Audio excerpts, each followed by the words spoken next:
Welcome back नाज़रीन। Budget 2024-25 वज़ीर ख़जाना ने पेश कर दिया, उस पर हम बात करें। आमिर साहब हमारे साथ मौजूद हैं। आमिर साहब, अपोजिशन ने भी एहतजाज किया, फिर वो मान भी गए और अभी तक भी यही खबरें। ज़ाहिर है बिलावल भुट्टो ज़रदारी और कुछ पार्लिमानी लीडर्स वहाँ नहीं बैठे। आपके ख्याल में, एक तो ख़ास तौर पर बजट के हवाले से, क्योंकि टाइम भी थोड़ा कम है, क्या आप इस बजट को किस तरह से देख रहे हैं? क्या अंडरस्टैंडिंग हो सकती है? जी चलें आमिर साहब, पॉजिटिव चीज़ें आप पर हैं। एक ख्वाहिश होती है हर बंदे की कि वो अपनी मर्जी के मुताबिक सवाल भी करे और जवाब भी सुने। ये तो बात है। मैंने 1992 में 29 मई को पहली दफ़ा बजट सुना भी और रद्द अमल भी लिया, और तकरीर के बाद मैंने नवाज शरीफ की प्रेस कॉन्फ्रेंस सुनी और लियाकत बलोच का सबसे सख्त रद्द अमल भी सुना, और आज तक यही काम चल रहा है मुसलसल, इसमें कोई कमी बेशी नहीं हुई। देखिए, आपको बताऊं कि तमाम जो गाड़ियां जिन पे टैक्स था पाकिस्तान में बनने वाली, मैं उनकी बात कर रहा हूँ, क्योंकि लग्जरी गाड़ियों पे भी लग गया, इलेक्ट्रिक पे भी लग गया, हाइब्रिड पे भी लग गया। बहुत अच्छा किया, जो बड़ी महंगी गाड़ी खरीद सकता है पैसे भी दे। तो यहाँ पे उन्होंने तजवीज़ ये दी है कि आप कीमत के ऊपर एडवांस टैक्स लें, यानी 1800 सीसी पे जैसे 1.5 लाख रुपए ले रहे हैं। तो अब इरशाद अंसारी थोड़ी देर में शायद वो लाइव ब्रीफिंग भी आ जाए मेंबर टैक्स पॉलिसी की अभी FBR से, कि वो फाइनेंस बिल पे हो रही है, तो वो सब चीज़ें उसमें क्लियर होंगी कि वो जो 1.5 लाख टैक्स है वो कहाँ पहुँचेगा, और 650 सीसी सबसे छोटी गाड़ी है।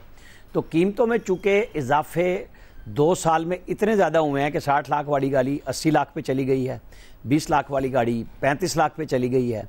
तो इन्होंने कहा है कि अब एडवांस टैक्स जो आज की कीमत है उस पर मुतय्यन होगी, यानी जब जो कीमत तय होगी तो वो भी गाड़ियां सारी महंगी हो जाएंगी। सोलर के ऊपर बड़ा शोर था, तो सोलर पे और सोलर की चीज़ों के लिए गवर्नमेंट ने रियायत दी है, रियायत देने का फैसला किया। तो एक तो वो सोलर पे बचत हो गई। बहुत सारे लोगों को मैं सोशल मीडिया पे भी देख रहा हूँ, टेलीविजन पे भी देख रहा हूँ। आपसे जी वक्त खत्म हो गया, आप सबका शुक्रिया, अल्लाह हाफ़िज़। की मद में इसके आप देख लें ट्रांसपोर्टेशन का कितने चार्जेस होते हैं।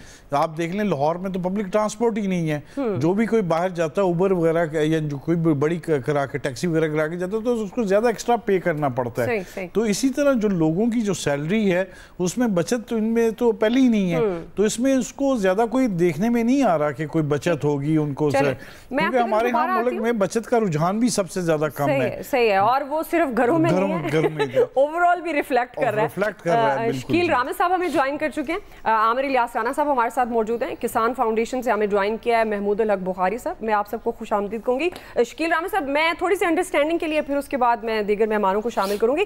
किस तरह से एलैबोरेट करेंगे, क्या है ये बजट, किसके लिए है ये बजट? शकील रामे साहब, इस बात का जवाब देने से पहले मैं आपके साथ एक फैक्ट शेयर करता हूँ। जी।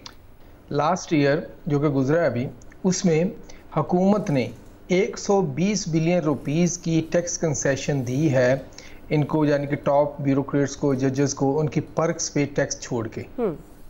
आप इससे इमेजिन करें, ये सिर्फ जो उनको पर्क्स मिलती हैं ना, जिनको टॉप ब्यूरोक्रेट्स को, जजेस वगैरह को, उन पे जो टैक्स कंसेशन है वो है 120 रुपए की, 120 बिलियन की। अब ये सोचिए उनको पैसा कितना मिला, पर्क्स कितनी मिली होंगी जिसपे कंसेशन इतनी है। अब क्या इन कंसेशंस को ख़त्म करने की कोशिश हमें नज़र आती है इस बजट में? फ़िलहाल मुझे तो कोई नज़र नहीं आती। अभी बाकी तफसील जब आएगी तो फिर उस पर डिस्कशन करेंगे। फिलहाल वो कह तो रहे हैं, लेकिन जाहिर है ये थोड़ा एक्सपेंड करता है जिस तरह आप जिक्र कर रहे हैं, बट वो ये कह रहे हैं कोई कमेटी बनाई जाएगी जो इन सारी चीज़ों को जी ओवरव्यू करेगी।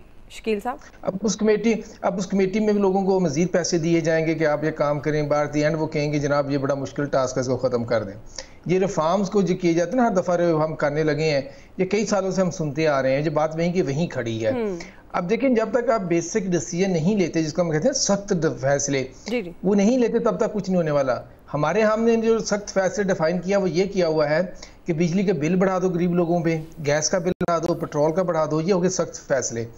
अब जो उनके क्या कहते हैं कि जब एलीट की बारी आती है तो वहाँ वो कुछ नहीं करते, वो अपनी तनख्वाहें भी बढ़ा लेते हैं, अपनी मराहत भी बढ़ा लेते हैं। अब इतने बड़े क्राइसिस के दरमियान जब मुल्क गुजरा है तो आपको ऐसी हैं जो वो नई गाड़ियां खरीदते हुए नजर आएंगे 100 की तादाद में, तो वहां पर वो नहीं लग रहा कि जहां पर लगने का बात होती है।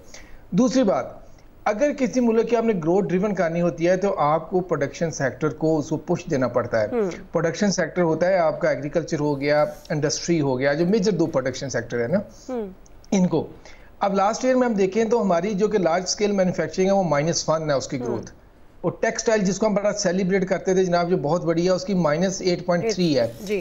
अब ये देखें ना, जैसे जो उसको जाने कि अब टैक्स को सब्सिडी नहीं देते, जहाँ उनको पैसे बिलियंस ऑफ रुपीस नहीं देते टेक्सटाइल को, वो कुछ भी नहीं कर पाती, उसके पास तो उसकी कैपेसिटी नहीं है कि वो कर सके।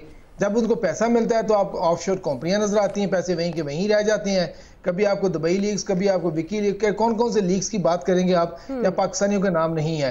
जब उनको सब्सिडी भी देते हैं तो पैसा बाहर चला जाता है। हम जब बाहर जाते हैं लोगों से बात करते हैं कि जनाब पाकिस्तान में इन्वेस्ट करें, या उनको कन्विंस करते हैं, वो एक ही सवाल पूछते हैं, जनाब आपकी एलीट कहाँ इन्वेस्ट कर रही है, आपके जो कि हुक्मरान हैं वो कहाँ इन्वेस्ट कर रहे हैं।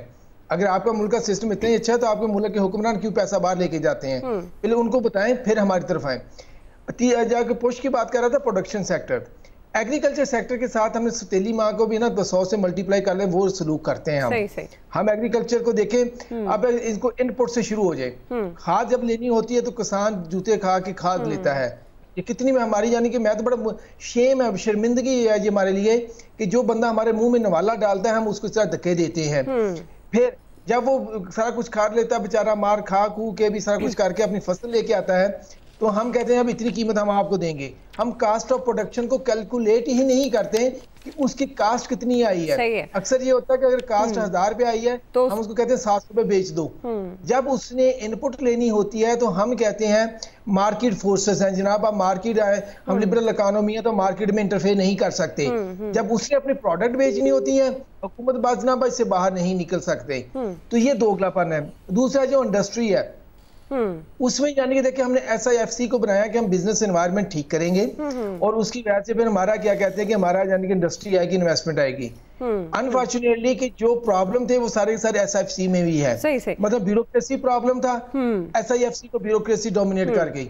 आप कहते थे जनाब कि उसमें डेट टैपिज्म खत्म करेंगे, SIFC सिर्फ एक फैसिलिटेशन सेंटर है, इसके पास कोई ताकत नहीं है कोई डिसीजन कर सके, कोई इंप्लीमेंट कर सके।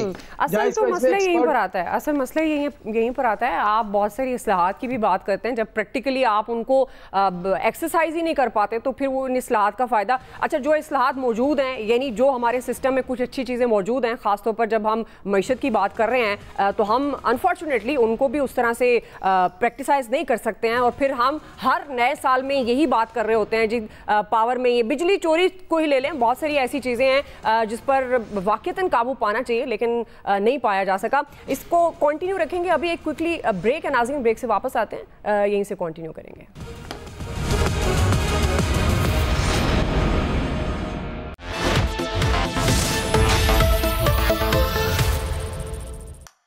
क्या है डव का नेचुरल ड्राई टेस्ट? स्टाइलिंग के बाद तो सबके बाल अच्छे लगते हैं, पर नेचुरली ड्राई होकर उलझे हुए, इतने बेजान, बहुत सूखे, ये सब डैमेज की निशानी है। इन्होंने ट्राई किया डव